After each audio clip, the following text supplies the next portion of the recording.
तो जनाब आज से 25 जनवरी तक आसमान पर सैयारों की परेड होगी।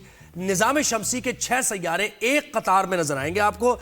जोरा, मुश्तरी, जोहल, मरीख, ये सारे जो सैयारे हैं वो एक कतार में आपको दिखाई देंगे। ये नज़ारा सूरज गुरूब होने के बाद देखा जा सकेगा और जोरा, मुश्तरी, जोहल और मरीख को बगैर टेलीस्कोप के भी देखा जा सकेगा। सैयारों के नजर आने का सिलसिला 3 घंटे तक जारी रहेगा और माहिरीन ये कहते हैं कि मुताद्दिद सैयारे एक कतार में देखना हमेशा एक खुसूसी नज़ारा होता है और इससे हमें निज़ाम शमसी की खूबसूरती और वुसअत का भी अंदाजा होता है। माहिरीन और ये कहते हैं कि ऐसा मार्च 2023 में हुआ था और उस मौके पर जो सैयारे थे उनको एक साथ देखा गया था। इसके बाद 3 जून 2024 को भी सैयारे आपस में एक लाइन दिखाई दी है और उन्हें सीधी लकीर बनाते हुए देखा गया। ये जो नजर आ रहा है आपको ये इस तरह की सीधी। जी, हमारे साथ गेस्ट मौजूद है इस पे बात करने के लिए। सुपारको से गुलाम मुस्तफ़ा लगारी साहब, अस्सलाम वालेकुम, थैंक यू सो मच लगारी साहब, आपने हमें ज्वाइन किया।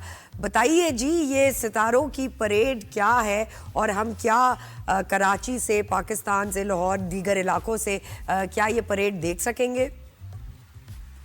बहुत शुक्रिया सौ साहिबा मुझे अपने प्रोग्राम में दावत देने का। Most welcome. अच्छा, क्योंकि इस वक्त आसमान में बल्कि पूरी दुनिया में ये नज़ारा देखा जा सकता है और पाकिस्तान में तो हर जगह पे यकीनन देखा जा सकता है। तो इस वक्त आसमान में जो है वो आपको वीनस और Mars, Jupiter, Saturn, Uranus and Neptune जो है एक ही कतार में जब सूरज गुरूब होने के बाद आप स्काई पे देखेंगे तो ये ईस्ट से यानी मशरिक से मगरिब तक ये पूरी एक पाथ है जिसको हम इक्लिप्टिक पाथ कहते हैं, जिसपे हमारा सूरज भी जो है वो ढलता है और गुरूब होता है और निकलता रहता है। तो ये वो पाथ है जिसपे बाकी निज़ाम शमसी के सारे सैयारे भी इस पाथ को फॉलो करते हैं। तो इसको हम कहते हैं इक्लिप्टिक लाइन। ये लाइन बआसानी देखी जा सकती है और ये लाइन जो है इसी लाइन पे बाकी सैयारे भी हमारे चलते हैं। तो ये और ये इक्लिप्टिक लाइन जो आप कह रहे हैं ये होती क्यों है? क्या वजूहात इसकी होती हैं कि ये एक साथ अलाइन हो जाते हैं? जी, इक्लिप्टिक लाइन बेसिकली क्योंकि जमीन हमारी जो है वो 23.5 डिग्री जो है वो टिल्टेड है। तो और जमीन जो है अपने मदार में 24 घंटे जो है रोटेट भी कर रही है और रिवॉल्व भी कर रही है सूरज के गिर्द एक साल में। तो होता कुछ इस तरह से है कि हमें सूरज जो है जब जमीन जो है वो रोटेट करती है इस एक्सिस पे और जो एक्सिस टिल्ट है हमारा, तो हमें सूरज जो है इसी लाइन पे चलता हुआ नजर आता है। और यही लाइन जो है, यही पाथ जो है, हम इसको इक्लिप्टिक पाथ कहते हैं एस्ट्रोनॉमी में। और जो हमारे निज़ाम शमसी के बाकी सैयारे और चांद जितने भी हैं वो भी इसी पाथ पे चलते हैं।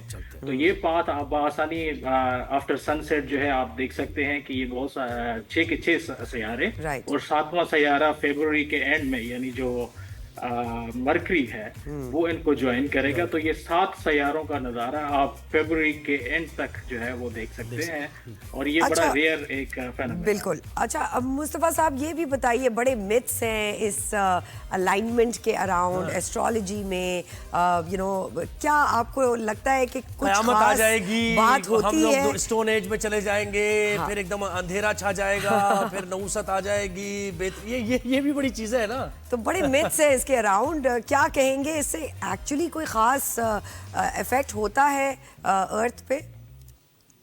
नहीं जी, कोई खास इफेक्ट तो नहीं होता क्योंकि ये जो किस्से हैं ये तो पुराने हजारों सालों से हमारे साथ चलते हुए आ रहे हैं। और आपको पता है कि जो एस्ट्रोलॉजी है वो किस तरह से जो है एंशिएंट टाइम्स से लेकर यहाँ तक हमारे साथ साथ है।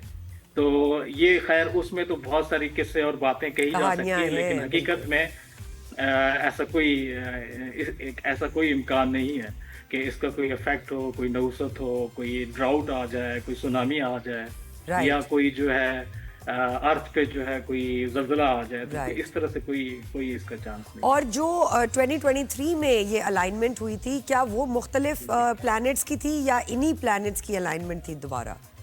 जी, यही प्लैनेट्स हैं। आप देख सकते हैं कि जो प्लैनेट्स असल में खास इसको इवेंट इसलिए कहा जा रहा है कि आप एक वक्त पे स्काई में 7 के 7 या 6 के 6 प्लैनेट्स नहीं देख सकते।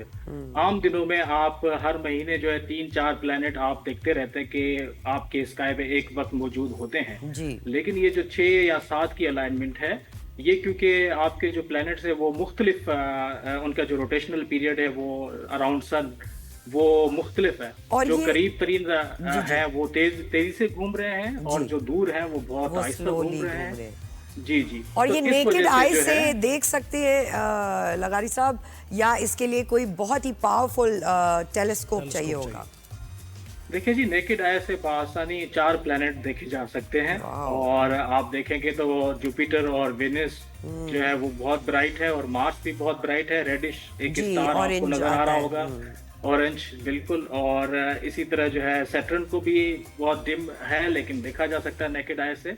लेकिन यूरेनस और नेपच्यून बहुत ही छोटे सितारे हैं और बहुत ही दूर हैं, और ये प्लैनेट हैं लेकिन दोबारा बहुत ही कब दूर हो हैं। सकता है अब इसके बाद यही कब होगा? अलाइनमेंट इसके बाद जो है 2040 में है 6 और 7 प्लैनेट्स अलाइनमेंट, देन 2080 में है 6-7 प्लैनेट्स पता नहीं अलाइनमेंट। कहाँ होंगे, हम भी सितारे बने हुए ये आसमानों में एक होंगे इस वक्त। जिसे कहते हैं एक वक्त में है 6 से 7, जैसे मैंने बयान किया जी। पहले, तो ये बड़ा रेयर है कि Right. एक साथ सारे से नजर जबरदस्त। गुलाम मुस्तफा लगारी साहब, आपका बहुत बहुत शुक्रिया इस बहुत ही अनयूजुअल टॉपिक पे साइंटिफिक insight जो दी। चीजें हैं वो हम मानते नहीं है इन मिथ्स वगैरह को, और बिल्कुल। जाहिर है फिर वो शायर भी तो इस पे बात करते हैं ना, शायर बहुत भी बात सारे करते हैं, एस्ट्रोलॉजर्स सितारों भी, पे और चांद सितारों पे से और आगे सूरज जहां पे और भी है।